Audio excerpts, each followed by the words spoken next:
Hey everyone, welcome back to my YouTube channel. मैं हूं अलगा और स्वागत करती हूं आपका अपने यूट्यूब चैनल में। हमने कल चैप्टर 6 को आधा कंप्लीट किया था। हमारा थोड़ा सा चैप्टर बचा हुआ है जिसे हम आज कंप्लीट करेंगे। ये हमारी ज्योग्राफी एनसीईआरटी है, क्लास 7 की एनसीईआरटी है। चैप्टर 6 पे हैं हम। आपसे एक रिक्वेस्ट है कि प्लीज़ वीडियो को पूरा देखें, चैनल को सब्सक्राइब करिए, लाइक करिए, शेयर करिए। अगर कोई आपके लिए एफर्ट्स लगा रहा है, मेहनत कर रहा है, तो आपकी भी कुछ रिस्पॉन्सिबिलिटी बनती है। और बढ़ते हैं अपने चैप्टर में आगे, देखते हैं आज हमें यहाँ क्या मिलता है। तो हमने इसमें कल 1 को कंप्लीट किया था, 1 को पूरी तरह से कंप्लीट किया था। 1 कितने प्रकार के होते हैं, क्या क्या है, तो एक बार हम रिवीजन के पर्पज़ से उसको देख लेते हैं 1 के बारे में। तो यहाँ पे देखिए 1 हमने स्टार्ट किया था। हमने यहाँ पे देखा था, पहला वन देखा था उष्णकटिबंधीय सदाबहार वन, जिसको वर्षा वन भी कहा जाता है, उष्णकटिबंधीय वर्षा वन। तो ये हो गया हमारा उष्णकटिबंधीय सदाबहार वन। इसका एक नाम उष्णकटिबंधीय वर्षा वन भी है। ये काफ़ी सघन होते हैं, वितान होते हैं। यहाँ पे पाए जाने वाले वृक्षों में रोजवुड, आबनूस, महोगनी होते हैं। और यहाँ पे तापमान और वर्षा दोनों प्रचुर मात्रा में होती है। और ये आर्थिक रूप से महत्वपूर्ण है नहीं है, पर जैव विविधता के रूप से ये बहुत इंपॉर्टेंट होती है। फिर हमने दूसरा देखा था उष्णकटिबंधीय पर्णपाती वन। ये है हमारा उष्णकटिबंधीय पर्णपाती वन है। ये मानसूनी वन है, इनका नाम मानसूनी वन भी है। तो 2 नाम हमने उनके भी देखे, 2 नाम इसके भी देखे। और यहाँ पे पाए जाने वाले जो इम्पोर्टेंट वृक्ष हैं वो हैं, यहाँ पे पाए जाने वाले वृक्षों में है साल, सागवन, नीम, शीशम। ये इंपॉर्टेंट वृक्ष हैं यहाँ के। और यहाँ पे पाए जाने वाले ये जानवर हैं बाघ, शेर, हाथी, गोल्डन लंगूर एवं बंदर। तो ये हो गए हमारे 2। तीसरा हमने देखा था शीतोष्ण सदाबहार वन। ये है हमारा शीतोष्ण सदाबहार वन, जहाँ पे बांज, चीड़, यूकेलिप्टस जैसे दृढ़ और मुलायम वृक्ष पाए जाते हैं। इनका उपयोग कागज़ वगैरह बनाने में किया जाता है। फिर हम देख लेते हैं शीतोष्ण पर्णपाती वन। ये है शीतोष्ण पर्णपाती वन। यहाँ के इम्पोर्टेंट पौधे हैं बांज, एश। फिर हम देख लेते हैं भूमध्य सागरीय वनस्पति। तो ये भूमध्य सागरीय वनस्पति हमने पढ़ा था। यहाँ पे जो है हमारे कहाँ पाए जाते हैं, भूमध्य सागर के बाहरी प्रदेशों में पाए जाते हैं। संयुक्त राज्य अमेरिका, कैलिफोर्निया, दक्षिण पश्चिम अफ्रीका, दक्षिण पश्चिम दक्षिण अमेरिका एवं दक्षिण पश्चिमी ऑस्ट्रेलिया में। तो यहाँ के जो इम्पोर्टेंट वृक्ष हमने देखे थे, संतरा, अंजीर, जैतून, अंगूर, नींबू वंश के पौधे तो यहाँ पे होते हैं। और यहाँ पे बताया गया था कि लोग यहाँ पे इच्छानुसार कृषि करते हैं, इसलिए यहाँ पे वन्य जीवन बहुत कम है, मतलब जानवरों की संख्या कम है। फिर हमने देखा था शंकुधारी वन, जिन्हें टैगा भी कहा जाता है। ये हिमालय में प्रचुर मात्रा में मिलता है, शंकुधारी वन। फिर हमने देखा था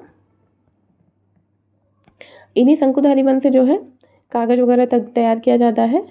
और इनका इस्तेमाल माचिस की डिबिया पैकिंग वगैरह में भी किया जाता है। अब हम देखते हैं घास स्थल। तो हमने कल क्या देखा था ये हमने बता दिया आपको। अब हम घास स्थल को देख लेते हैं। तो उष्णकटिबंधीय घास स्थल। अब घास स्थल भी देखिए कई प्रकार के हैं। एक उष्णकटिबंधीय हो गया हमारा, दूसरा हमारा हो गया शीतोष्ण घास स्थल, तीसरा होगा हमारा कटीली झाड़ियाँ। तो देख लेते हैं उष्णकटिबंधीय घास स्थल में ये वन भूमध्य रेखा के किसी भी तरफ उग सकते हैं। तो जो उष्णकटिबंधीय घास स्थल है भूमध्य रेखा के किसी भी तरफ उग सकता है। भूमध्य रेखा के दोनों ओर उष्णकटिबंधीय क्षेत्रों तक फैले हैं। यहाँ वनस्पति निम्न से मध्य वर्षा वाले क्षेत्रों में पैदा होती है। यह घास काफ़ी ऊंची, लगभग 3 से 4 मीटर की ऊंचाई तक बढ़ सकती है। तो यहाँ की जो घास होती है 3 से 4 मीटर की ऊंचाई तक बढ़ सकती है, यहाँ बताया जा रहा है। अफ्रीका का सवाना घास स्थल इसी प्रकार का है। तो इसका एग्जाम्पल क्या है, तो अफ्रीका का जो सवाना घास स्थल है वो उष्णकटिबंधीय घास स्थल है। ये आप ध्यान रखिएगा कि अफ्रीका का सवाना घास स्थल उष्णकटिबंधीय घास स्थल है। ये आप नोट डाउन करिएगा, इंपॉर्टेंट है। सामान्य रूप से उष्णकटिबंधीय घास स्थल में हाथी, जेब्रा, जिराफ, हिरण, तेंदुआ आदि जानवर पाए जाते हैं, क्योंकि इनकी ऊंचाई अधिक होती है और यहाँ पे कोई ऐसे बहुत मजबूत वृक्ष नहीं होते हैं जिससे इन्हें दौड़ने में, भागने में दिक्कत हो। और इनके छुपने जितनी ऊंचाई हो जाती है 3 से 4 मीटर ऊंचाई हो जाती है यहाँ पे। फिर हम देख लेते हैं शीतोष्ण घास स्थल। आप नोट डाउन करिएगा कि जो उष्णकटिबंधीय घास स्थल वहाँ पे कौन कौन से जानवर हो सकते हैं। हाथी, जेब्रा, जिराफ, हिरण, तेंदुआ आदि। शीतोष्ण घास स्थल में देख लेते हैं, ये मध्य अक्षांशीय क्षेत्रों और महाद्वीपों के भीतरी भागों में पाए जाते हैं। तो ये महाद्वीपों के भीतरी भागों में पाए जाते हैं, मध्य अक्षांशीय क्षेत्रों में। यहाँ की घास आमतौर पर छोटी एवं पौष्टिक होती है। शीतोष्ण प्रदेशों में सामान्यतः जंगली भैंस, बाइसन, एंटीलोप पाए जाते हैं। तो यहाँ की घास जो है पौष्टिक होती है, इसलिए यहाँ पे घास खाने वाले जानवर आपको ज़्यादा मिलेंगे। जंगली भैंस, बाइसन, एंटीलोप। तो शीतोष्ण घास स्थल में ये जानवर पाए जाते हैं। यहाँ उष्णकटिबंधीय घास स्थल का इमेज आपको दिखाया जा रहा है, ये आप देख सकते हैं। फिर कटीली झाड़ियाँ हैं, शुष्क रेगिस्तान जैसे प्रदेशों में पाई जाती हैं। तो ये रेगिस्तान जैसे प्रदेशों में कटीली झाड़ियाँ पाई जाती हैं। उष्णकटिबंधीय रेगिस्तान महाद्वीपों के पश्चिम किनारों पर पाए जाते हैं। तीव्र गर्मी एवं बहुत कम वर्षा के कारण यहाँ वनस्पतियों की कमी रहती है। तो यहाँ पे बहुत ज़्यादा गर्मी होती है, वर्षा भी बहुत कम होती है। आपको पता है कि रेगिस्तानी इलाकों में वर्षा बहुत कम होती है, इसलिए यहाँ पे कटीली वनस्पतियाँ पाई जाती हैं। यहाँ पे जिराफ का इमेज दिखाया जा रहा है। विश्व के मानचित्र पे रेगिस्तानी प्रदेश को चिन्हित करें, यहाँ बताया जा रहा है। क्या आप भारत के बड़े रेगिस्तान का नाम बता सकते हैं?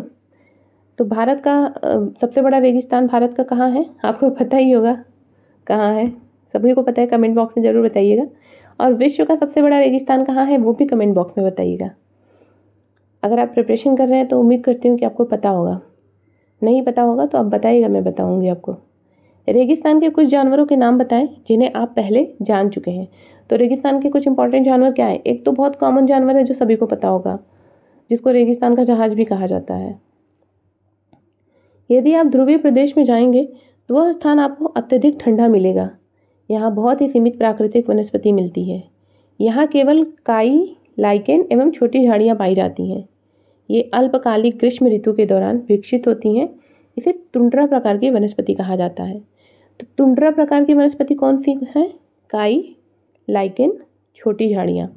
आप टुंड्रा डाल के काई, लाइकेन और छोटी झाड़ियाँ लिख लीजिएगा, बहुत इंपॉर्टेंट है ये वनस्पतियाँ यूरोप, एशिया एवं उत्तर अमेरिका के ध्रुवीय प्रदेशों में पाई जाती हैं। तो ये ठंडे इलाकों में पाई जाती हैं। यहाँ के जानवरों के शरीर पर मोटा फर एवं मोटी चमड़ी होती है जो उन्हें ठंडी जलवायु में सुरक्षित रखते हैं। यहाँ पाए जाने वाले कुछ जानवर शील, वालरस, कस्तूरी बैल, ध्रुवी उल्लू, ध्रुवी भालू और बर्फीली लोमड़ी है। तो नाम याद रखिएगा, सील, वालरस, कस्तूरी बैल। बाकी ध्रुवी उल्लू, ध्रुवी भालू, बर्फीली लोमड़ी तो आप समझ ही जाएंगे कि ठंडी जगह पे पाया जाएगा। तो टुंड्रा प्रकार की वनस्पति जहाँ होगी वहाँ पाए जाएंगे ये सब। और इनकी जो इनके शरीर की जो चमड़ी होती है काफ़ी मोटी होती है, उसमें काफ़ी मतलब फर निकले होते हैं। जैसे आपने देखे होंगे फर वाले स्वेटर, जिन्हें फेदर के स्वेटर कैसे मोटे मोटे होते हैं, तो वैसे इनकी बॉडी होती है जो इन्हें ठंड से बचाती है। यहाँ पे देखिए विभिन्न प्रदेशों में घास स्थल किस किस नाम से जाने जाते हैं। जैसे उष्णकटिबंधीय घास स्थल, पूर्वी अफ्रीका में इसको सवाना, ब्राज़ील में कंपोस, वेनेजुएला में लानोस कहते हैं। यही शीतोष्ण कटिबंधीय घास स्थल में देख लेते हैं कि अर्जेंटीना में इनको पैम्पास, उत्तर अमेरिका में प्रेयरी, दक्षिण अफ्रीका में वेल्ड, मध्य एशिया में स्टेपी, ऑस्ट्रेलिया में डॉन कहते हैं। यह आप बहुत इंपॉर्टेंट है, इसको आप ज़रूर नोट डाउन करिएगा और इसको याद भी करिएगा। आप चाहे तो मैप में भी लिख सकते हैं कि कौन सा नाम कहाँ का है। मैप में उस जगह को लोकेट करके आप ये नाम लिख सकते हैं, जिससे बार बार मैप देखने से आपको ये याद हो जाएगा अच्छे से। सलीमा के पिता ने उसे कुछ घने वनों के चित्र दिखाए। कुछ चित्रों में सलीमा ने देखा कि लोग वृक्षों को काटकर वनों को साफ कर रहे हैं। उसके पिता ने बताया कि स्थानीय लोग कृषि एवं आवास के लिए स्थान चाहते थे, इसलिए उन्होंने वनों को साफ कर दिया। हमारा चैप्टर यहाँ समाप्त हो रहा है। बस आप यहाँ पे देख लीजिए, वॉलरस जो टुंड्रा प्रदेश में पाए जाते हैं, ये वॉलरस है। ध्रुवी भालू हो गया ये, आप इसके शरीर पे देख सकते हैं। फर को ध्यान से देखेंगे तो आपको समझ में आएगा कितना फर निकला हुआ है स्किन पे। और ये है सील, ये ठंडे प्रदेश में पाए जाते हैं। तो यहाँ पे हमारा चैप्टर समाप्त होता है। आशा करती हूँ कि आपको वीडियो ज़रूर अच्छा लगा होगा और काफ़ी कुछ आपने सीखा होगा इम्पोर्टेंट यहाँ से। जितनी भी इम्पोर्टेंट चीज़ें मैंने बताई उसको नोट डाउन ज़रूर करिएगा, जो आपके हमारे एग्ज़ाम के पॉइंट ऑफ व्यू से बहुत इम्पोर्टेंट है। और वीडियो को देखने के लिए आपका बहुत बहुत धन्यवाद। चैनल को लाइक करिए, शेयर करिए, सब्सक्राइब करिए, पढ़ते रहिए, मोटिवेटेड रहिए।